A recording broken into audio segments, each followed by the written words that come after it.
desde, seguramente no de su construcción cognitiva avanzada, pero sí desde su realidad.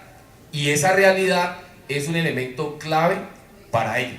Yo recuerdo que estuve en Ulloa hace como 3 meses y una niña como ella se me acercó, que me llamó mucho la atención y me dijo en un tono de voz pues bajísimo, decía: doctor, yo quiero que usted me regale una estantería para que los libros que yo quiero leer y mis compañeros no estén ahí tirados en esa mesa o en el suelo.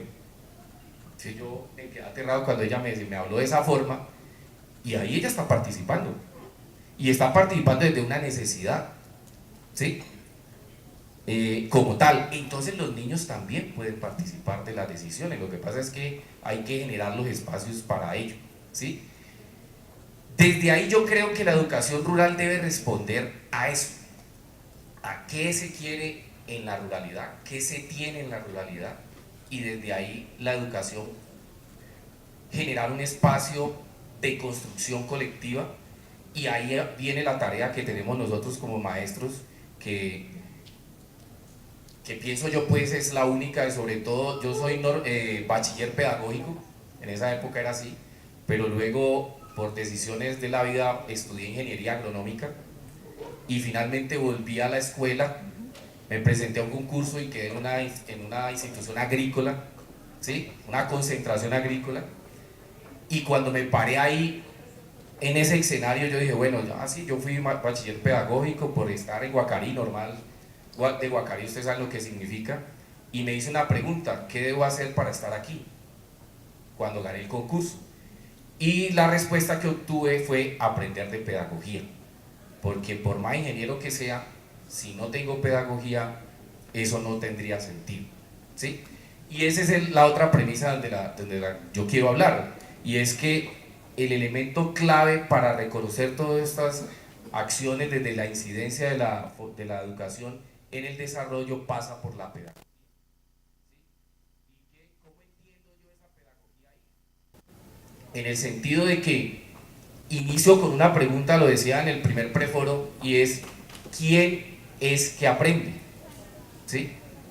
Y cuando yo digo quién es que aprende, no estoy hablando simplemente de que me contesten, ah, es Marta Mesías, con un nombre, no, es quién es Marta Mesías en el contexto, en qué contexto se desenvuelve, cómo es ese contexto en términos naturales, sobre todo, ¿sí? ¿Cuál es ese contexto en términos sociales?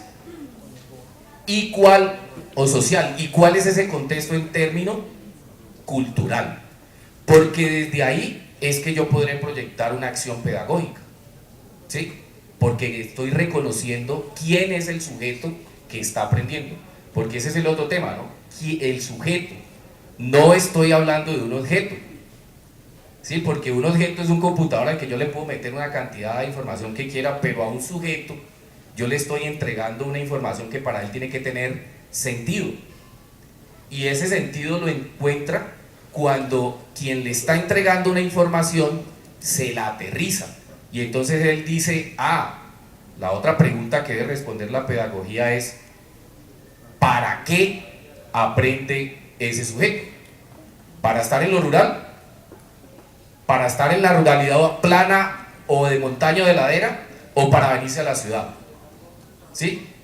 Y ahí es uno de los principales cuestionamientos que yo tengo que hacerme, o sea, ¿para qué está aprendiendo ese sujeto? ¿Para quedarse ahí? ¿Para seguir su vida en ese territorio?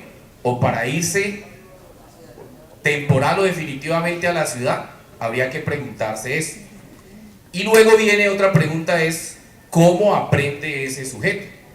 Porque imagínense uno enseñándole a un sujeto de esos que sabe más que uno de lo que pasa en el territorio, y eso es muy normal, porque los docentes pues venimos, o seguramente vamos de otros sitios al territorio donde estamos laborando, y uno desconoce totalmente el contexto del territorio, y al desconocerlo pues tiene que generarse desde la pedagogía una pregunta, es ¿cómo aprende el niño o el joven que está ahí? ¿Sí? ¿Por qué digo eso? Anécdotas hay muchas. Una, cuando docente tenía un grupo que, como decimos nosotros, no se lo aguantaba nadie, ¿sí? En clase no se lo aguantaba nadie, pero fuimos a una salida pedagógica de tipo ambiental y los que no se lo aguantaban, no nos aguantábamos a esos jóvenes, pues esos jóvenes en ese escenario fueron otros totalmente diferentes, ¿sí? ¿Por qué? Porque estaban en contacto seguramente con lo que a ellos les llamaba la atención, ¿sí? Entonces esa pregunta de cómo aprende el joven es otro de los retos que debe tener la educación rural, y que yo creo que por más de todos los modelos que tenemos, que yo no quise hablar de esos modelos de posprimaria, de aceleración del aprendizaje, etcétera, yo quería era revisar desde esta pequeña reflexión es hacia dónde tiene que ir la educación y qué elementos entregarle a esa educación para que pueda realmente impactar el territorio local. Y la forma de impactarlo, insisto, y voy a cansarme de decirlo hoy, es para el desarrollo. O sea, si yo no formo para el desarrollo, yo estoy simplemente repitiendo un conocimiento que al joven no le significa nada, ¿sí? Y cuando uno habla aquí de experiencias significativas es porque seguramente esas experiencias que ustedes están desarrollando le significaron algo a los niños y jóvenes y a todo el territorio en términos generales, o si no, no tendría sentido, ¿sí? Y ese es el sentido que tenemos que encontrar, que la educación que estamos desarrollando encuentre sentido para los estudiantes, para los que se están formando. Cuando yo, por ejemplo, hablaba de una ruralidad que incluye hoy el turismo, imagínense todo lo que eso significa. El primer elemento es que si en ese territorio hay turismo, lo más importante es la capacidad comunicacional que tenga el individuo que vive en ese territorio. ¿Cómo estamos trabajando desde la escuela para eso? ¿Sí? Y por eso yo decía al principio que la educación sin apellidos, porque es que esa es una educación para el que esté ahí, ¿sí? Puede ser rural o no rural. Incluso hay muchos de los que se han ido de la ciudad a vivir a lo rural porque construyeron su casa de campo, como se dice, y los hijos de ellos estudian allá, pero tienen inicialmente una formación de familia que no pertenece a ese escenario contextual. Desde lo social no, o desde lo cultural mejor no pertenece a ese escenario. Entonces la escuela todos los días, tiene que estarse preguntando desde lo pedagógico quién es el que está ahí al frente, ¿sí? Yo me voy a quedar con esas tres preguntas de pedagogía, pero voy a hablar también de la didáctica. Luego viene la didáctica y es, bueno, ahora, ¿qué es lo que ellos aprenden? Y ahí nos vamos a los contenidos, por decirlo de esa forma, y a las estrategias metodológicas que se tengan. ¿Cómo yo estoy trabajando desde esa escuela para la educación rural con contenidos que realmente signifiquen a los estudiantes, ¿sí? A mí no se me olvida que cuando fui estudiante de bachillerato me enseñaban trigonometría y yo decía, ¿esto para qué diablos sirve? ¿Sí? Porque además el álgebra también, que fue previa a esa trigonometría, me la enseñaban de manera mecánica. Nunca me enseñaron que el álgebra de Baldor, ¿sí?, es la problematización de la realidad desde las matemáticas, ¿sí? Nunca me lo enseñaron así, que uno podría leer los problemas de la realidad desde las matemáticas y plantear una posible solución desde ahí.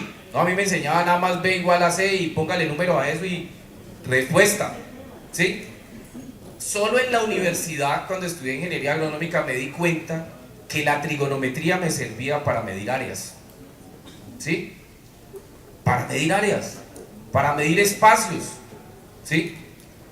Eso que es tan insignificante seguramente en la cotidianidad de la escuela, es muy significante para uno cuando le encuentra sentido a un conocimiento, ¿sí? A uno le enseñan qué es la célula en el colegio, y lo primero que uno hace cuando le hablan de la célula es buscarla por fuera, y no sabe que usted está construido de eso, ¿sí? Y no lo mira. ¿Pero por qué? Porque el conocimiento, lo que se enseña de la célula es una repetición de un significado, ¿sí? Y dígame, ¿quién no sabe hoy que la célula es la unidad estructural y funcional de todo ser vivo? Y la pregunta ahí es, ¿por qué es estructural? ¿Por qué es funcional? Y uno se queda patinando, y no solamente los niños y jóvenes, sino muchos maestros nos quedamos patinando, no porque seamos malos o buenos, porque yo no estoy calificando eso, sino porque cómo se ha pensado la escuela y cómo la escuela se ha alejado desde la posibilidad epistemológica del saber, para decir cómo entiendo un concepto que lo pueda llevar desde la didáctica a un modelo de educación que estoy trabajando en un territorio específico, ¿sí? ¿Para qué le sirve a la escuela rural, por ejemplo, el concepto de célula? Y entonces yo diría, hombre, pues en muchas cosas, pero aterrícelo allá, por ejemplo, en el tema de la formación en los cultivos. Ahí hay toda una información desde la célula que usted podría trabajar y que le ayudaría mucho al estudiante a mejorar en la comprensión de esa realidad, ¿sí? Desde el punto de vista hasta que hoy, por ejemplo, que hay tanto tema en lo ambiental de la contaminación y el manejo de los residuos sólidos, para los muchachos es más, dicen un papel no se puede tirar porque eso contamina, y un residuo de una manzana, si lo tiran, eso se descompone. ¿Ustedes han pensado cuánto se demora en descomponerse la cáscara de la manzana en ese terreno? Que es porque supuestamente es natural, entonces eso ahí entra, ¿sí? Exactamente. Entonces, desde ahí hay una concepción de lo pedagógico y lo didáctico que habría que también revisar desde el escenario pedagógico, valga la redundancia, para cómo aportar en el desarrollo, ¿sí? Es que podríamos hablar mucho en el tema, ya voy a parar en términos pedagógicos, pero yo digo algo, miren, uno se come cosas que le generan gastritis y uno ni siquiera en eso se detiene a analizarlo. Entonces yo preguntaría, lo que aprendí en la escuela en todo el sentido de la palabra, yo lo voy a hablar desde cero a la universidad, ¿me ha servido para conocerme a mí mismo? A mí mismo, a mí. Y luego la pregunta, ¿y si eso que aprendí ha servido para conocer el contexto en el que me desenvuelvo y sobre todo incidir en ese contexto?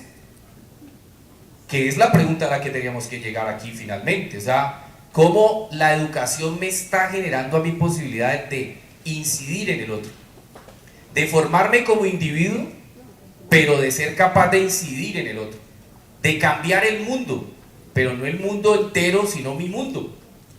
¿Sí? Mi mundo soy yo el responsable de cambiarlo, no es nadie más. Quien se deje cambiar y afectar en mi mundo es otra cosa, porque el otro también tiene una formación que le debe permitir tomar decisiones sobre cómo cambiar el mundo. ¿Y por qué hablo de esto? Porque es que hoy día, por ejemplo, en territorios rurales en los que se está desarrollando minería ilegal o legal, muchas de las personas y ciudadanos de ese territorio rural terminan apoyando la intención de alguien que fue a cambiarle su mundo rural, diciéndole que la minería era lo mejor, etcétera, que generaba pues económicamente resultados, pero él, después de haber pasado por un proceso de formación desde el contexto que es de donde debemos trabajar, no tiene los elementos cognitivos ni interpretativos para tomar decisiones que le permitan decir, no, un momento, esto aquí no puede ser. Y entonces uno dice, si la escuela no ha permitido eso en la ruralidad, pues entonces habría que revisar qué está pasando y qué debemos hacer para que realmente haya una formación que permita una actuación adecuada de parte mía en ese territorio. Alguien podría estar diciendo, sí, pero es que yo puedo tener la formación, pero aquí hay condiciones políticas que lo impiden. Yo por eso inicié hablando de que el tema del ordenamiento territorial, el plan de desarrollo, son elementos donde yo debo participar, donde yo debo actuar, y la escuela tiene que darme los elementos para eso. Entonces yo pienso que desde la educación tenemos que llenarnos de elementos, tenemos que allanar espacios que hoy han sido dejados de lado, ¿sí? Dejados en manos de otros, para poder incidir en el desarrollo del territorio.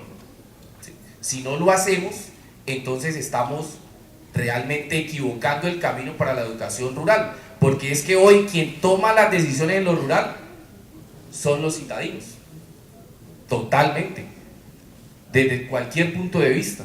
Hay experiencias muy buenas, por ejemplo, no he ido, pero me contaron en Caño Cristales todo el componente que hay de protección de esa zona, lo conoce desde el niño de 8 años hasta el guía que trabaja ahí en el tema totalmente, y lo defiende con ahínco, ¿Por qué? Porque fue capaz la escuela de entregarle los elementos cognitivos de comprensión, pero sobre todo, yo insisto, de decisión, ¿sí? Ese es como uno de los elementos claves en el sentido de la escuela que nosotros buscamos hoy.